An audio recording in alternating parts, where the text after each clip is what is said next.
So we are starting with chapter number 4 of strategic management CA Inter. So chapter का नाम है corporate level strategy. So we are starting with the chapter. Corporate level strategy के अंदर mainly 4 type की strategies होती है. पहला होता है stability, फिर सेकेंड आता है ग्रोथ एंड एक्सपांसन, थर्ड होती है रिट्रेंचमेंट स्ट्रेटजी और फोर होती है कॉम्बिनेशन स्ट्रेटजी. हम पहले देखेंगे स्टेबिलिटी स्ट्रेटजी के अंदर क्या क्या बोला है, तो मीनिंग देख लेते हैं. So firm stays with its current business and market, maintains existing level of efforts and satisfied with its incremental growth. मतलब देखो स्टेबिलिटी जो कि स्टेबिलिटी स्ट्रेटजी जो होगी उसके अंदर आप एग्जांपल देख सकते हो वोडाफोन टाइप कंपनी, जिसका मेन पर्पस होता है कि वो सिर्फ और सिर्फ सर्वाइव करती रहे अपने करंट जो भी पोजीशन है उसके ऊपर.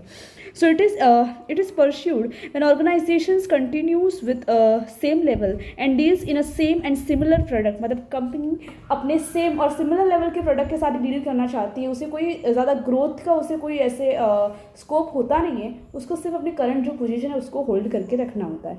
अब हम देखेंगे रीजंस क्या क्या है. So reasons for opting this strategy, तो पहला रीज़न हो सकता है इसके अंदर product has reached at its maturity. मतलब क्या प्रोडक्ट ने अपनी काफ़ी डेवलपमेंट कर ली है और वो अपने क्या मैच्योरिटी लेवल पे पहुंच चुका है. और सेकंड क्या बोला है, organisation staff is less risk taking. मतलब ऑर्गेनाइजेशन के स्टाफ के अंदर ऐसा कुछ दिख ही नहीं रहा है हमको कि भाई वो अगर अपने इनिशिएटिव लेके कुछ ग्रोथ की तरफ बढ़ना ही नहीं चाहते तो फिर हम क्या कर सकते हैं, राइट. सो सेकंड लेवल ये था, organisation staff is less risky. फिर आता है इसके अंदर रिलेटिवली स्टेबल एनवायरनमेंट. मतलब क्या बिजनेस का एनवायरनमेंट है वो स्टेबल नहीं है. No scope for expansion, expansion के लिए भी कोई स्कोप दिख नहीं रहा है बिजनेस के अंदर. Consolidation is preferred through stability after a period of growth. Okay, तो देखो इसके अंदर क्या बोला है कि आपके पास बिजनेस को कंसोलिडेट, मतलब जो बिजनेस स्प्रेड हुआ है बहुत सारी जगहों पे आपका बिजनेस समझो स्प्रेड किया गया है, तो उसको आप समेटना मतलब कंसोलिडेट करना, अब उसको छोटे लेवल पे लाने की इसके अंदर ज़रूरत आ जाती है. और इसकी वजह से ग्रोथ स्ट्रेटजी को हम प्रेफर नहीं देते हैं. सो रीजंस क्या क्या हो सकते हैं, product has reached at its maturity, organisation staff is less risk taking. Third जो है वो है कि relatively stable environment of organisation. And fourth one है कि no scope for expansion. And last one जो कि consolidation is preferred through the stability after a period of growth. मतलब एक पीरियड के बाद जब ग्रोथ हो चुकी है, अब आप स्टेबल लेवल पे स्टेबल सिचुएशन पे आ चुके हो, तो अब आपको वो पोजीशन सिर्फ होल्ड करके रखनी है. एग्जाम्स के अंदर क्या होता है, आपको मेन की पॉइंट जो हेडिंग जो होती है वो मेन लिखे होनी आपको बाय हार्ट होनी चाहिए. सो पॉइंट मैंने सिर्फ लिखे हुए हेडिंग के अंदर का जो भी अंदर की थियोरी जो है वो आप एक बार रीड कर लोगे तो ऑब्वियसली आप इतना इजीली तो लिख ही पाओगे. पॉइंट अगर याद है तो वो तो हो ही जाएगा. Now will see characteristic of stability. तो उस कैरेक्टरिस्टिक के अंदर पहले बोला है कि firm of stability strategy for same business same product and same market. मतलब प्रोडक्ट भी सेम है, बिजनेस भी सेम है और मार्केट भी सेम है, तो इसके अंदर फर्म रहना चाहते हैं. मतलब उसको अपनी कंफर्ट जोन से बाहर निकलना नहीं है. सेकंड जो बोला है इसके अंदर कैरेक्टरिस्टिक के अंदर कि does not involve redefinition of business. Redefinition of business मतलब क्या, कंप्लीटली आप अपने बिजनेस को जो भी पिछला हुआ ओल्ड बिजनेस जो था आप उसको कंप्लीट उसका डिस्ट्रक्शन करके नए को बनाना, नए को रिकंस्ट्रक्ट करना, उसको हम बोलते हैं रीडेफिनेशन. तो यहाँ स्टेबिलिटी स्ट्रेटजी के अंदर ऐसा कुछ होता नहीं है. Does not acquire significant requirement. तो इसके अंदर कुछ ऐसे इंपॉर्टेंट बोलते हैं ना कि कोई स्ट्रैटेजी की ज़रूरत होती नहीं है. And less risk is involve because आप कुछ नया कर ही नहीं रहे हो तो रिस्क कैसे इन्वॉल्व होगा. Next is safe strategy maintains status quo. Okay, तो सेफ्टी तो यहाँ होगी, रिस्क ही नहीं ले रहे हो. फिर आता है focus on enhancing functional efficiency and minor improvement in product. तो आपका फोकस जो होता है वो क्या होता है कि आप फंक्शनल लेवल के ऊपर ही आप एफिशिएंसी बढ़ा सकते हो, क्योंकि आप मतलब अपनी ग्रोथ नहीं बढ़ा रहे हो, तो करंट जो भी माइनर इंप्रूवमेंट होगा उससे ही आप प्रोडक्ट को डेवलप करने की कोशिश करोगे. तो कैरेक्टरिस्टिक आपको फिर से मैं एक बार बता देती हूँ. फॉर्म ऑफ स्टेबिलिटी स्ट्रेटजी जिसके अंदर same business same product and same market. Second था does not involve redefinition of business. Third था does not require significant requirement of cash. And फिर था less risk involve. Safe strategy maintains status quo, focuses on enhancing functional efficiency and minor improvement in the product. So यहाँ ये stability का जो portion था वो complete हो चुका है. Now will move towards growth strategy. तो ग्रोथ स्ट्रेटजी को ही हम बोलते हैं एक्सपांसन स्ट्रेटजी. इसके अंदर मीनिंग पहले देख लेते हैं. सो मीनिंग के अंदर बोला है कि entering into your new business that are related और not related with existing business. मतलब इसके अंदर जो बिजनेस फॉर्म जो होगा वो क्या करेगा, ऐसे प्रोडक्ट के अंदर डील करेगा आइदर वो अपने बिजनेस पुराने बिजनेस के रिलेटेड हो या मतलब एग्जिस्टिंग बिजनेस के रिलेटेड हो या फिर अनरिलेटेड हो। It is implemented by redefining the business and substantially involve in this substantially investment increases. Why? Because देखो आपको लगता है कि अपने एग्जिस्टिंग बिजनेस के अंदर कुछ गलतियाँ आई या फिर वो लॉस इनकर कर रहा है बार बार, तो हो सकता है कि आप नया बिजनेस डेवलप करो जिसके अंदर आप सब कुछ नए तरीके से शुरू करो रीडिफाइन करके। नैन बोला है कि relatively risky but offers greater potential. यहाँ मतलब रिस्क तो है बट रिस्क कभी ना कभी तो रिवॉर्ड भी देगा, right? So it includes intensification, diversification, merger and acquisition, strategic alliances etcetera. तो देखो इसके अंदर इंटेंसिफिकेशन और डाइवर्सिफिकेशन जो है उसके अंदर आपको बुक में दिया होगा कि ये दो जो स्ट्रेटजी है वो हमारी इंटरनल स्ट्रेटजी है। क्या है? इंटरनल। और बाकी की जो है merger and strategic alliances, merger and strategic alliance है, उसके अंदर बोला है कि वो जो है वो एक्सटर्नल स्ट्रेटजीज है। क्या है? एक्सटर्नल है और ये ऊपर वाली इंटरनल है। सो ये हम बाद में डिटेल में देखेंगे। अब हम पहले रीजंस देख लेते हैं कि रीज़न क्या क्या हो सकते हैं ग्रोथ को ऑप्ट करने के, ग्रोथ स्ट्रेटजी को ऑप्ट करने के लिए। पहला रीज़न है कि if environment needs the speed of growth then it's necessary. मतलब अब एनवायरनमेंट के अंदर आपको लगता है कि भाई मेरे बिजनेस को ग्रो करूँ, इतनी अपॉर्चुनिटीज है, तब आप कर सकते हो। Advantage from experience curve and economies of scale.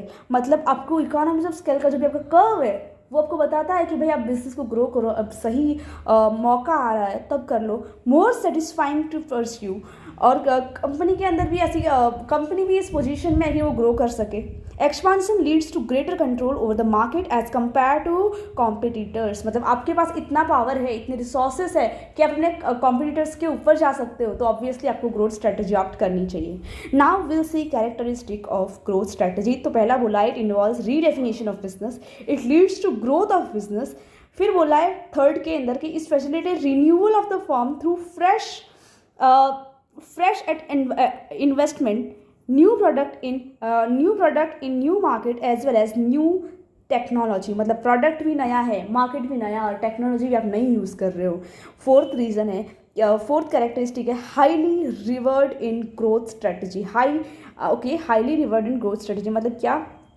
आपके अंदर यहाँ ग्रोथ अगर आप कर रहे हो तो रिवर्ड भी ज़्यादा ही मिलेगा। And highly versatile in nature मतलब क्या? आप बहुत अलग अलग स्कोप में अपना ग्रोथ बिजनेस की ग्रोथ बढ़ा रहे हो, तो फिर बेनिफिट प्रॉफिट जो होगा वो भी आपको ज़्यादा मिलेगा। सो कैरेक्टरिस्टिक के अंदर क्या बोला? It involves redefinition of business, मतलब बिजनेस को एक अच्छे तरीके से फिर से नए तरीके से शुरू करना। It leads to growth of business का स्केल बढ़ने वाला है। थर्ड के अंदर बोला it facilitate renewal of form through fresh investment, new product, new technology, new market. Fourth बोला है high reward in growth strategy. And fifth one जो है वो है हाईली वर्सेटाइल इन नेचर। अगर अब हम देखते हैं कि भाई ये जो हमने देखा था यहाँ, ये जो इट इंक्लूड्स इंटेंसिफिकेशन एंड ये जो सारी प्रोसेस है, ये वाली प्रोसेस, तो इसके अंदर क्या बोला है? सो ये हम आगे देख लेते हैं डीप स्टडी के अंदर। टाइप्स ऑफ ग्रोथ के अंदर एक होता है इंटरनल स्ट्रेटजी, दूसरा होता है एक्सटर्नल स्ट्रेटजी। अब हम देखते हैं कि इंटरनल स्ट्रेटजी के अंदर कौन कौन सी स्ट्रेटजी है। सो इंटरनल स्ट्रेटजी के अंदर बेसिकली और दो पार्ट हमको देखने मिलेंगे। पहला है इंटेंसिफिकेशन, दूसरा है डाइवर्सिफिकेशन। एक्सटर्नल स्ट्रेटजी के अंदर एक आएगा मर्जर, दूसरा आएगा स्ट्रेटेजिक अलायंसेस। तो देखो इंटरनल स्ट्रेटजी हम पहले देखें इंटेंसिफिकेशन। सो इंटेंसिफिकेशन स्ट्रेटजी के अंदर भी हमें 4 टाइप के मार्केट देखने मिलेंगे, प्रोडक्ट डेवलपमेंट देखने मिलेंगे। सो देखो 4 टाइप के मार्केट के अंदर पहला होता है मार्केट पेनिट्रेशन, दूसरा है प्रोडक्ट डेवलपमेंट, तीसरा है मार्केट डेवलपमेंट एंड फोर्थ है डाइवर्सिफिकेशन प्रोसेस। तो ये चारों फेज हमें यहाँ देखने मिलेंगे। सो पहले के अंदर क्या बोला है कि एक टाइप की स्ट्रेटजी ऐसी होती है जिसके अंदर मार्केट पेनिट्रेशन मतलब आपका एग्जिस्टिंग प्रोडक्ट एग्जिस्टिंग मार्केट के अंदर ही सेल हो रहा है। So form direct its resources to the profitable growth of its existing product in existing market, it increases the market share, it increases product uses, it increases quantity used, it increases frequency use। मतलब इसके अंदर आपके existing market के अंदर या आप existing product बेच रहे हो तो मार्केट शेयर बढ़ेगा, प्रोडक्ट का यूज़ बढ़ेगा, क्वांटिटी उसकी बढ़ेगी क्योंकि कस्टमर ज़्यादा डिमांड कर रहे हैं, एंड फ्रीक्वेंसी जो होगी वो भी इसके साथ बढ़ने वाली है। So finds new applications for current users. फिर देखते हैं प्रोडक्ट डेवलपमेंट। तो प्रोडक्ट डेवलपमेंट के अंदर क्या होगा कि ऐड प्रोडक्ट फीचर्स, मतलब पहले जो आप मार्केट पेनिट्रेशन के अंदर देख रहे थे तो वहाँ इतने फीचर्स नहीं मिलते थे प्रोडक्ट के अंदर, अब यहाँ आपको नए नए फीचर्स मिलने शुरू हो जाएंगे। डेवलप न्यू जनरेशन प्रोडक्ट, तो या प्रोडक्ट का भी कुछ ना कुछ डेवलपमेंट हुआ होगा। Develop new product for the same market, मतलब प्रोडक्ट नया है बट मार्केट तो सेम का सेम ही है, मतलब आप एग्जिस्टिंग मार्केट के अंदर ही न्यू प्रोडक्ट लॉन्च कर रहे हो तो उसको हम बोलेंगे प्रोडक्ट डेवलपमेंट। नेम ही सजेस्ट करता है प्रोडक्ट डेवलपमेंट, मतलब क्या प्रोडक्ट को नया, मतलब नया बनाना but market same.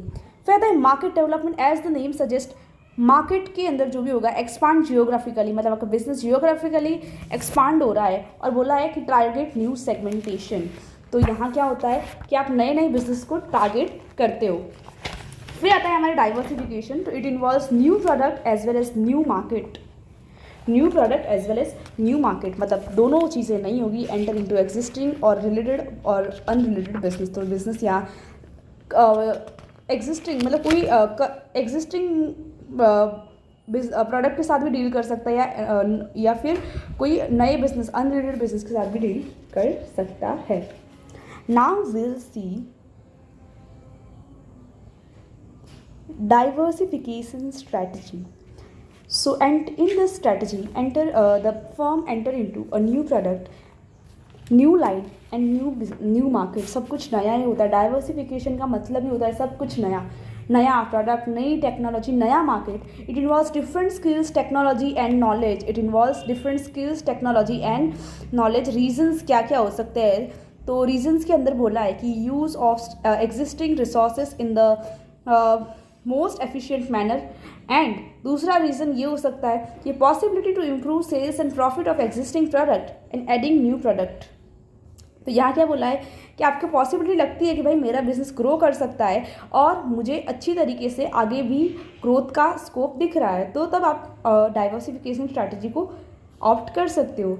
Now will C types of diversification. तो कौन कौन से टाइप्स है डाइवर्सिफिकेशन के। पहला होगा कि वर्टिकली इंटीग्रेटेड डाइवर्सिफिकेशन, फिर आता है इसके अंदर हॉरिजॉन्टल इंटीग्रेटेड डाइवर्सिफिकेशन, थर्ड होता है इसके अंदर concentric diversification, and fourth one जो होगा वो आएगा कॉन्ग्लोमेरेट डाइवर्सिफिकेशन। सो या we'll start first vertical integrated diversification. It just move forward and backward in the value chain and enter into a new specific product and process that are linked with same chain. मतलब इसके अंदर क्या है, vertically integrated diversification के अंदर भी हमें दो टाइप देखने मिलेंगे।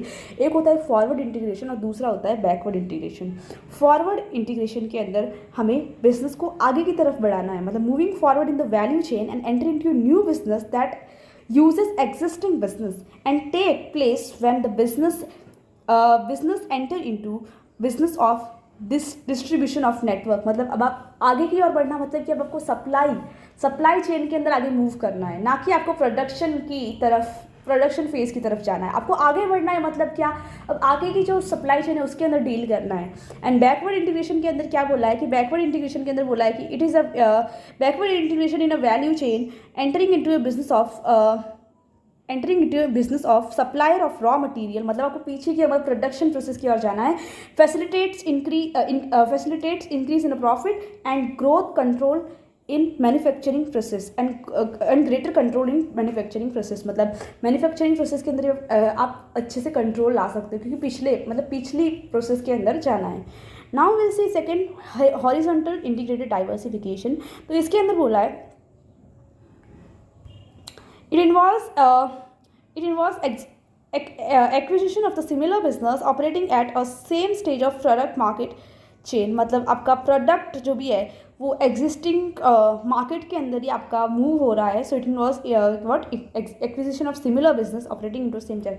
मतलब एक ऐसे बिजनेस को एक्वायर कर रहे हो जो आपके सेम बिजनेस के अंदर ही डील कर रहा है। जैसे कि आप कॉम्पिटिटर का प्रोडक्ट चूज़ कर सकते हो by product and and complementary product मतलब आपके सिमिलर नेचर का।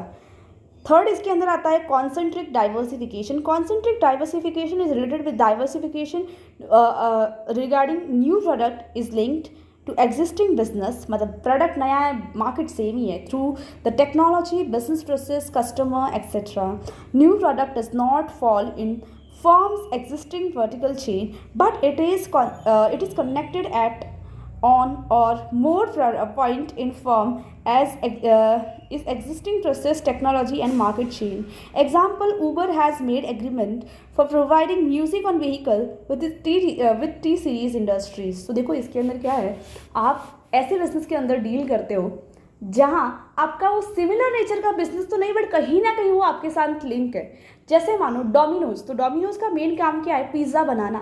तो अगर वो समझो ऊबर के साथ एग्रीमेंट करते हैं कि भाई मेरी जो भी डिलीवरी होगी, डिलीवरी जो क्लाइंट को करनी होगी, कस्टमर को करनी होगी, वो आप अपने व्हीकल के थ्रू कर लेना। सो कहीं ना कहीं इन दोनों के बीच में एग्रीमेंट हुआ कि दोनों कहीं ना कहीं एक साथ लिंक कर रहे हैं। तो इस बिजनेस को, ऐसी स्ट्रैटेजी को हम बोलेंगे कॉन्सेंट्रिक स्ट्रैटेजी। फिर आती है कॉन्ग्लोमरेट डाइवर्सिफिकेशन। कॉन्ग्लोमरेट डाइवर्सिफिकेशन के अंदर बोला है कि अनरिलेटेड डाइवर्सिफिकेशन, मतलब समझो आपका बिजनेस, मेन बिजनेस है आपका फर्नीचर बनाने का, और अब आप रिसेंटली कुछ कोल्ड ड्रिंक के बिजनेस के अंदर जा रहे हो, मतलब दोनों का कोई कनेक्शन ही नहीं। तो यहाँ जो भी होगा वो सब नया एक्सपीरियंस होगा, new product and which is completely different from the firm's existing product, and no linkage between new and existing business। तो यहाँ कोई लिंकेज देखने नहीं मिलता है। तो हमने देखो इंटेंसिफिकेशन को ख़त्म कर लिया है, डाइवर्सिफिकेशन हमारा ख़त्म हो चुका है। अब एक्सटर्नल स्ट्रैटेजी के अंदर हम देखेंगे मर्जर एंड एक्विजिशन, एंड दूसरा आएगा इसके अंदर स्ट्रैटेजिक अलायंसेस। बहुत सारे क्वेश्चन आते हैं स्ट्रैटेजिक अलायंसेस के ऊपर, और मर्जर एंड एक्विजिशन के अंदर आपको टाइप्स अगर याद रहे तो अच्छी बात है। Now will first see the meaning of the merger and acquisition. तो प्रोसेस ऑफ कंबाइनिंग टू और more organisations together, instant meaning of achieving expansion. तो अगर काफ़ी बार क्या होता है कि जो बिजनेस एंटिटीज़ जो होगी उनको लगता है कि भाई मैं पूरा का पूरा बिजनेस अगर शुरुआत से कंस्ट्रक्ट करना चाहूँगा तो इसके अंदर बहुत टाइम लग जाएगा। इससे अच्छा क्या मैं थोड़ा ज़्यादा पैसा देके एग्जिस्टिंग बिजनेस को ही एक्वायर कर लेता हूँ, फिर उसके अंदर मेरे अकॉर्डिंगली मैं डेवलपमेंट कर दूंगा। So it is a process of combining two और more organisations together, and it is a instant means of achieving expansion. Reasons क्या क्या हो सकते हैं, वो देख लेते हैं। तो रीजंस के अंदर बोला है कि it helps business organisations in avoiding the risk involve in the initial stages of expansion. तो यहाँ आपको पता है कि भाई मेरा जो भी एक्जिस्टिंग बिजनेस है, मतलब जिसको मैं एक्वायर करने वाला हूँ, उसकी पहले से ही पब्लिक इमेज है, तो अब आपको कोई रिस्क नहीं लेना पड़ेगा, क्योंकि कस्टमर को थोड़ी, मतलब कस्टमर को मालिक से थोड़ी मतलब, उनको तो सिर्फ प्रोडक्ट से मतलब है। कंपनी जो प्रोवाइड कर रही है उनको सेटिस्फेक्शन थ्रू प्रोडक्ट, उससे ही उनको मतलब है। तो फिर वो तो खरीदने ही वाले हैं, कस्टमर तो अपना वो प्रोडक्ट खरीदने वाले, तो फिर बिजनेस को क्या नुकसान है, वो सब कुछ मतलब कुछ होने वाला नहीं है। So it helps in business organisation avoiding risk involve in the initial stages and stage of expansion to achieve the cooperativeness synergy between the parent and acquired entity. मतलब यहाँ ना दोनों एंटिटी के बीच में कंट्रोल लाना थोड़ा मुश्किल हो जाता है। Now will C the meaning of merger. Merger का मीनिंग क्या है? देखो मर्जर जो होगा वो वॉल्यूंटरीली होता है, दो से ज़्यादा ऑर्गेनाइजेशन मिलकर अपनी मर्जी से अपने बिजनेस को मर्ज करवाना चाहते हैं। So merger is a voluntary process in company in two और more company which come together to increase the skills and strength and friendly in nature. मतलब वो अपनी मर्जी से आना चाहते हैं एक दूसरे के साथ, ताकि क्या वो अपने स्किल्स रिसोर्सेज को कंबाइन करके एक ऐसा सक्सेसफुल बिजनेस बनाए जो मोर प्रॉफिटेबल हो। क्योंकि अगर इंडिविजुअल लेवल पे अगर वो बिजनेस करेगा तो ऑब्वियसली उसके पास इतने रिसोर्सेज नहीं होगा, कैपिटल नहीं होगा, तो बिजनेस का स्कोप जो होगा वो एक लिमिटेड लेवल के ऊपर ही आके स्टक हो जाएगा। सो इसकी वजह से क्या मर्जर कर लोगे तो क्या होगा कि बिजनेस, आपके पास रिसोर्सेज ज़्यादा तो ग्रोथ ज़्यादा। एक्विजिशन के अंदर ज़बरदस्ती एक बिजनेस ना चाहते हुए भी उस दूसरे छोटे बिजनेस को एक्वायर कर लेता है। So strong organisations overtake another weak organisations and it is unfriendly nature. मतलब कोई अपनी मर्जी से इसके अंदर को एक्वायर नहीं होता, मतलब किसी को एक्वायर नहीं करता है, कंपल्सरीली कुछ ना कुछ प्रेशर बना के दूसरे ऑर्गेनाइजेशन को एक्वायर किया जाता है। Now will C types of merger के कौन कौन से टाइप्स हैं। तो पहला होता है हॉरिजॉन्टल मर्जर, फिर आता है वर्टिकल मर्जर, फिर आता है congeneric merger and last one है कॉन्ग्लोमरेट। हॉरिजॉन्टल मर्जर के अंदर बोला है combination of two businesses in same industry at same level and merger with direct competitor. मतलब आप ऐसी इंडस्ट्री के साथ मर्ज हो रहे हो जिसके पास आपकी तरह ही सेम प्रोडक्ट है और उसका भी ग्रोथ लेवल आपकी तरह ही सेम है, तो इसको हम बोलेंगे horizontal merger. Further vertical merger, तो it refers to combination of two businesses operate in a same industry but at different stage. मतलब आपका बिजनेस जो है वो तो आपका सेम ही है, दोनों इंडस्ट्री का प्रोडक्शन लेवल बिजनेस जो भी होगा वो सेम है, बट दोनों का स्टेज डिफरेंट हो सकता है। मतलब समझो एक जो कंपनी है वो ज़्यादा डेवलप्ड है, मतलब उसका प्रोडक्ट समझ लो स्टेबल लेवल, मतलब स्टेबल ग्रोथ लेवल पे अपना पोजीशन क्रिएट कर चुका, और दूसरा जो है वो समझो इनिशियली अपना प्रोडक्ट बना रहा है, दोनों के ऊपर दोनों के स्टेजेस के अंदर डिफरेंस हो चुका है। तो फिर भी अगर ऐसे बिजनेस एक दूसरे के साथ आके मर्ज होते हैं तो उसको हम बोलेंगे वर्टिकल मर्जर। फिर the conglomerate merger, so it is related to combination of business who are linked in some way in production process, market and technology. Example, manufacture of kitchen vessels. Now they decided to operate in a restaurant. तो कुछ ना कुछ connection होता है in business के साथ और फिर वो एक दूसरे के साथ आके बिजनेस करते हैं। कॉन्ग्लोमेरेट के अंदर तो बोला है दोनों बिजनेस के अंदर कोई लिंकेज नहीं है, फिर भी वो एक साथ आके काम करना चाहते हैं। लाइक आई सेड, एग्जाम्पल कौन सा था, फर्नीचर इंडस्ट्री वाले अचानक कोल्ड ड्रिंक के साथ मर्जर कर रहे हैं, तो कोई मतलब कुछ भी रिलेटेड नहीं है इन दोनों के बीच में, फिर भी वो मर्जर करते हैं। सो या types of merger, horizontal, vertical, conglomerate and congeneric. फिर हम लास्ट वाला देख लेते हैं, स्ट्रैटेजिक अलायंसेस। स्ट्रैटेजिक अलायंसेस के ऊपर काफ़ी सारे क्वेश्चंस होते हैं एग्जाम में, so read it carefully. Relationship between two और more business which enable to achieve certain strategic objective which can't be achieved by own, often formed in a global market where businesses are based in different part of world। तो देखो इसके अंदर क्या बोला है, आपका business जो होगा वो अलग अलग वर्ल्ड के पूरे अलग अलग जगहों में स्प्रेड हुआ होगा। So two or more is unable to achieve, enable to achieve certain strategic objective। तो उनका कुछ ना कुछ ऑब्जेक्टिव होता है कि भाई मुझे ये ऑब्जेक्टिव अचीव करना है। Often formed in a global market, तो नॉर्मली ये वर्ल्ड लेवल के ऊपर ही हम इसको फॉर्म करते हैं, एस्टेब्लिश करते हैं, where businesses are based on different part of world. Sorry, यहाँ रेक्टिफाई कर देती हूँ मैं।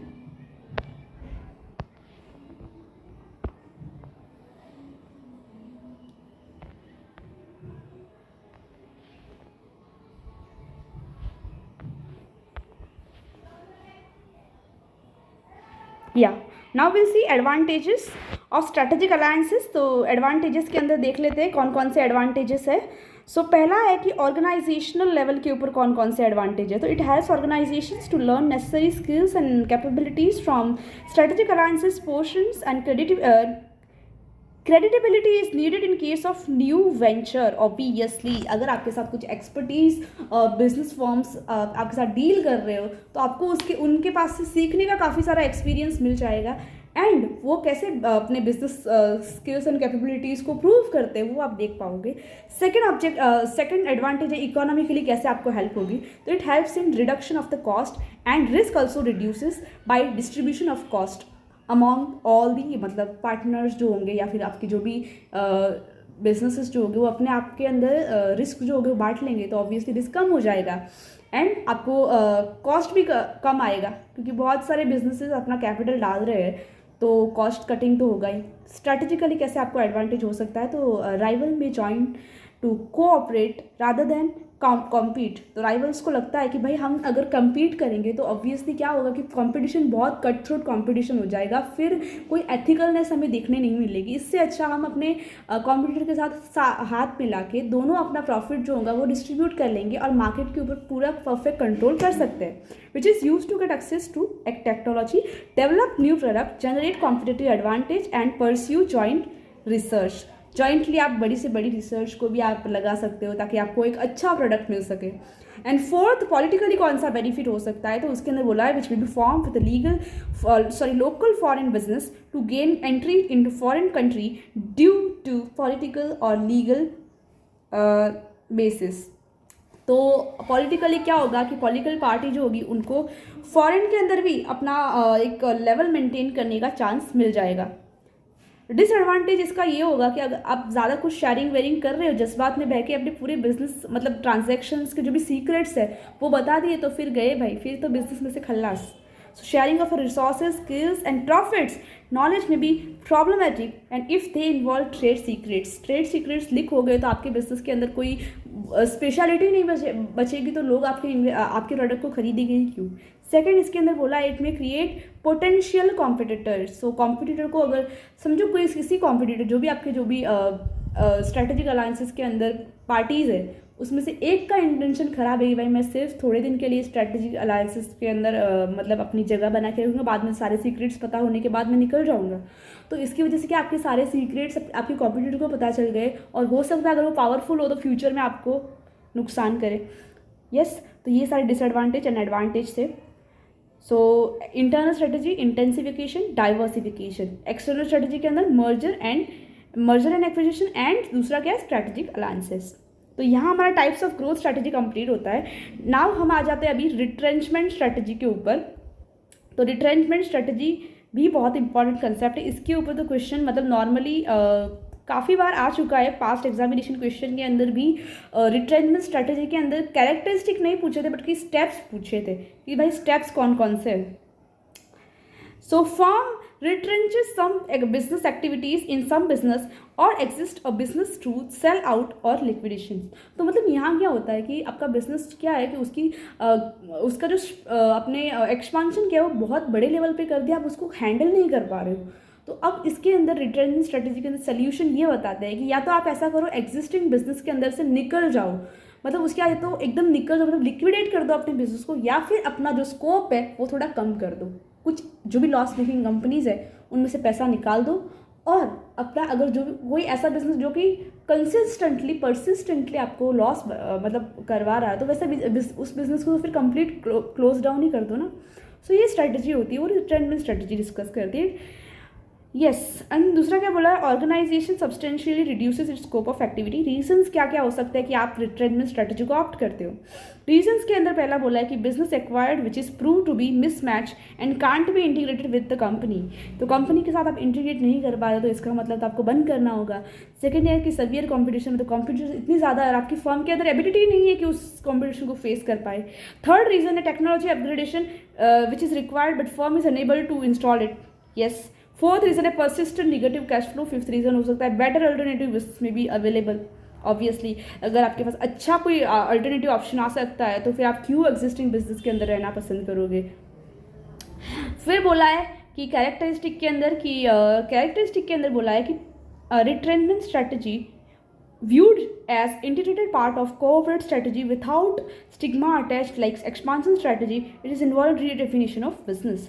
तो रिट्रेंचमेंट स्ट्रैटेजी के अंदर बोला है कि काफ़ी बार क्या होता है कि आप कंप्लीटली रीडिफाइन करो बिजनेस को, इससे अच्छा आप टर्न अराउंड स्ट्रैटेजी या रिट्रेंचमेंट स्ट्रैटेजी ले लो जिसके अंदर थोड़ी एक्टिविटीज़ कम करने से आपको कोई बिजनेस अचानक पूरा लॉस में नहीं जाने वाला है, क्योंकि थोड़ा स्कोप कम कर दोगे तो प्रॉफिट का जो भी प्रपोर्शन होगा वो बढ़ जाएगा। नाउ इज स्टेप्स के अंदर बोला है find out the problem area, मतलब प्रॉब्लम कहाँ है, प्रॉब्लम की तह तक जाके उस प्रॉब्लम को ढूंढ निकालो। सेकंड बोला है diagnose the cause of the problem, तो describe the cause of the problem के कारण, मतलब उसका रीज़न क्या है वो ढूंढ लो। एंड थर्ड जो है कि take steps to solve the problem क्या, मतलब प्रॉब्लम के अंदर कौन कौन से आपको लगता है कि भाई हमें ये स्टेप लेने चाहिए, तो वो सारे स्टेप ले लो। So above these steps results in the different type of retrenchment strategy which is turnaround या फिर internal retrenchment। दूसरा होता है divestment and liquidation। और इसके अंदर अगर टर्न अराउंड स्ट्रैटेजी अगर आप अडॉप्ट करते हो या फिर चूज़ करते हो तो इसके अंदर अब हम इसको बोलेंगे इंटरनल रिट्रेंचमेंट स्ट्रैटेजी, और डाइवेस्टमेंट और लिक्विडेशन करते हो तो उसको हम बोलेंगे एक्सटर्नल रिट्रेंचमेंट स्ट्रैटेजी। लिक्विडेशन के अंदर तो रीजंस क्या हो सकते हैं मेनली, तो कि टर्न अराउंड और investment strategies has been successfully successfully not but it is attempted to be failed. आपकी टर्न अराउंड स्ट्रैटेजी या फिर डाइवर्समेंट स्ट्रैटेजी फेल हो चुकी है and management has no longer wishes to be in the business because of the persistent losses and third reason बोला है कि कोई भी अदर रीज़न हो सकता है, तो इसकी वजह से आप लिक्विडेशन मतलब complete close down of the business आप करना चाहते हो, तो इनकी वजह से आप लिक्विडेशन स्ट्रैटेजी को यूज़ कर सकते हो। बट अगर आप डिस्कस करोगे टर्न अराउंड स्ट्रैटेजी, तो टर्न अराउंड स्ट्रैटेजी के अंदर बोला है कि here the emphasis is laid down on the improving the internal efficiency of the organisation. It means taking steps to reverse decline and convert loss making company into the profit making company. तो turn around strategy के अंदर आपको loss कम करने के लिए क्या करना होगा, स्कोप कम करना होगा, मतलब एक्टिविटीज़ कुछ इन्वेस्टमेंट में से पैसा निकाल देना होगा, इंटरनल एफिशिएंसीज को ठीक करना होगा, उसके कॉजेज़ क्या है वो देखना, इन सब के चलते आपको टर्न अराउंड स्ट्रैटेजी को इम्प्लीमेंट करना होगा। कंडीशंस बोला है कि आपके अनकॉम्पिटेटिव प्रोडक्ट, आपका प्रोडक्ट कॉम्पिटिशन के लायक नहीं है और सर्विसेज जो भी आप प्रोवाइड करते हो वो भी कॉम्पीट करने के एबल नहीं है। फिर इसके अंदर सेकंड बोला है डिक्लाइनिंग द मार्केट शेयर। आपका बिजनेस जो आपका जो भी प्रोडक्ट है उसका मार्केट शेयर जो भी होगा वो कम हो रहा है। मैनेजमेंट के अंदर मिस मैनेजमेंट, मतलब मैनेजमेंट जो होगा उसके अंदर झगड़े चल रहे हैं, कॉन्फ्लिक्ट देखने मिल रहा है, स्टाफ एक दूसरे के साथ ऑपरेट नहीं कर पा रहा है। फोर्थ रीज़न बोला है कि ओवर स्टाफिंग, मतलब ज़्यादा से ज़्यादा आप एम्प्लॉय को आपने हायर कर लिया है, हाई एम्प्लॉय टर्नओवर आपको देखने मिल रहा है। तो इन सब के रीजंस जो होंगे वो टर्न अराउंड स्ट्रेटजी को ऑप्ट करने के लिए आपको मजबूर कर देते हैं। फिर स्टेप्स क्या होगा, मेन तो स्टेप्स ही इंपॉर्टेंट है। एग्जाम के अंदर स्टेप्स पूछते हैं क्योंकि रीजंस तो नॉर्मली हर एक मतलब स्टूडेंट लिख के आ जाए, क्योंकि नॉर्मली रीजंस तो क्या है वो ठोकने का काम होता है, हर कोई कर लेता है, बट स्टेप्स जो होंगे वो बहुत इंपॉर्टेंट है। 5 स्टेप्स ही है और आपको क्रोनोलॉजिकल ऑर्डर के अंदर ही बाय हार्ट करना है। पहला है कि assessment of the current problem, फिर आता है second analysis situation and develop strategic plan. तो आपको प्रॉब्लम को आइडेंटिफाई कर लिया तो अब आपको प्लान कैसे एग्जीक्यूट करना है वो देखना है। थर्ड जो है वो इम्प्लीमेंटिंग और इमरजेंसी एक्शन प्लान, मतलब कोई भी इमरजेंसी आई तो आप उसको कैसे इम्प्लीमेंट करने वाले हो उसकी भी एक पहले से आपको एक सेफ साइड रखनी है। फोर्थ वन है रीस्ट्रक्चरिंग द बिजनेस, मतलब आप बिजनेस को अपने पुरानी जो गलती है वो आपने ढूंढ निकाली है तो अब आप बिजनेस को आप रीडिफाइन रीस्ट्रक्चर कैसे करोगे वो देखना है। फिर आता है रिटर्न टू नॉर्मल, मतलब अब बिजनेस को एग्जिस्टिंग जो पहले का आपका जो सक्सेसफुल लेवल था उसके ऊपर आप कैसे लेके आओगे वो डिसाइड करना। सो रिटर्न टू नॉर्मल। सो ये टर्न अराउंड स्ट्रेटेजी के स्टेप्स जो होंगे वो बहुत इंपॉर्टेंट है। हेडिंग तो बहुत ज़्यादा इंपॉर्टेंट है, तो हेडिंग तो याद ही कर लेना, क्योंकि काफ़ी बार क्वेश्चन क्या आएगा एग्जाम के अंदर, आपको बोलेंगे ऐसी कौन सी स्ट्रैटेजी है जिसके अंदर आप असेस करते हो करंट प्रॉब्लम को, फिर आप उसके अंदर क्या करते हो स्ट्रैटेजिक प्लान डेवलप करते हो, आप इम्प्लीमेंट करते हो इमरजेंसी प्लान, रिस्ट्रक्चर करते हो बिजनेस को और फिर आप रिटर्न अपनी करंट पोजीशन के ऊपर आ जाते हो। तो आपको सिर्फ स्ट्रैटेजी का नाम पूछेगा और ये सारे क्वेश्चन सिनारियो क्वेश्चन के अंदर आते हैं नॉर्मली 10 मार्क्स के लिए। तो तब ये क्वेश्चन ना 5 मार्क के लिए कंपलसरी अगर आ गया तो फिर फंस जाओगे। फिर एक लास्ट जो होगा वो होगा combination strategy. So combination strategy जो होगा उसके अंदर बोला है about strategy are not mutually exclusive, मतलब इसके अंदर आपको ऐसा नहीं है कि दो स्ट्रैटेजी में से एक चूज करना है, आप दोनों चूज कर सकते हो। It depends on you. A company may adopt a mix of both strategy to suit their specific requirement, मतलब उनकी कोई स्पेसिफिक रिक्वायरमेंट को फुलफिल करने के लिए वो कोई भी स्ट्रैटेजी चूज कर सकते हैं। A company may adopt mix of both strategy to suit their specific requirement. Firm may seeks stability in the some product and expansion in some and retrenchment in some, मतलब company चाहेगी, मतलब firm मतलब business firm जो भी होगी वो किसी product के अंदर इन्वेस्टमेंट कर भी सकती है तो किसी प्रोडक्ट में से इन्वेस्टमेंट वापस खींच भी सकती है। कहाँ वो अपने बिजनेस को कंप्लीट क्लोज डाउन कर देगी, रिट्रेंचमेंट इन सम बिजनेस। तो यहाँ फर्म के ऊपर डिपेंड करता है उसको कौन सी स्ट्रेटेजी को अडॉप्ट करना है, उसके पास दोनों चॉइसेस होती है और दोनों को अडॉप्ट कर सकता है वो। रीजंस क्या क्या हो सकता है, तो organisation is large and face complex environment, मतलब बिजनेस का स्कोप बहुत ज़्यादा, उसका स्केल बहुत बढ़ चुका है बट अब उसको मैनेज करना पॉसिबल हो रहा है, तब वो कॉम्बिनेशन स्ट्रैटेजी यूज़ कर सकता है, मतलब अकॉर्डिंग टू द मतलब सिचुएशन वो कोई भी स्ट्रैटेजी इंप्लीमेंट कर सकता है। सेकंड इसके अंदर बोला है organisations is composed of different businesses and each of its lies in different industry and requiring different strategic response. तो बिजनेस जो भी होगा वो it is compose of different businesses. Okay, मतलब एक बिजनेस जो है वो सिर्फ एक फील्ड के अंदर डील नहीं कर रहा है, वो डिफरेंट डिफरेंट फील्ड के अंदर डील कर रहा है। और हर एक इंडस्ट्री के ऊपर नज़र रखना मतलब एक ही मैनेजमेंट के मतलब एक ही टाइप के ग्रुप ऑफ पीपल के पॉसिबल नहीं होगा। तो तब आप क्या कर सकते हो, कॉम्बिनेशन स्ट्रैटेजी यूज़ कर सकते हो, डिफरेंट स्टाफ आप अपने हिसाब से अपॉइंट कर सकते हो। सो कॉम्बिनेशन स्ट्रेटजी के रीजंस ये थे, ज़्यादा कुछ कॉम्बिनेशन स्ट्रेटजी के अंदर इतना दिया नहीं है। सो रीजंस काफ़ी कैरेक्टरिस्टिक्स बुक में भी नहीं दिया, मॉड्यूल में भी नहीं दिया, तो मैंने लिखे नहीं है। सो देखो ये कंप्लीट मोस्टली देखो तो 2 पन्नों के अंदर पूरा चैप्टर समेट दिया है मैंने। सो आई होप आपको ये अच्छा लगेगा, क्योंकि 1.5 डे के रिविजन के अंदर आपको ये नोट्स ही अगर आप फॉलो करते हो तो आई होप आपको काम आए, क्योंकि मैंने तो यही किया था। बिकॉज एग्ज़ाम के उस 1.5 डेज़ के ऊपर बहुत सा प्रेशर होता है माइंड के ऊपर भी, कि क्या पढ़े क्या नहीं पढ़े।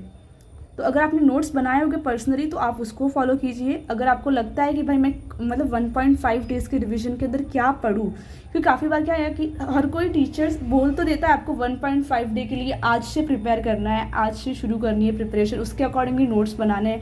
बट मोस्टली स्टूडेंट नहीं बना पाते, क्योंकि सिलेबस ही इतना होता है कि उन सबको मैनेज करना पॉसिबल नहीं होता है। सो मैंने जो नोट्स बनाए थे मैं आपके साथ शेयर कर रही हूँ। सो आई होप आपको ये वीडियो यूज़फुल रहा होगा। अगर आपको वीडियो अच्छा लगे तो इसे लाइक करना और शेयर ज़रूर करना अपने दोस्तों के साथ। Thank you so much.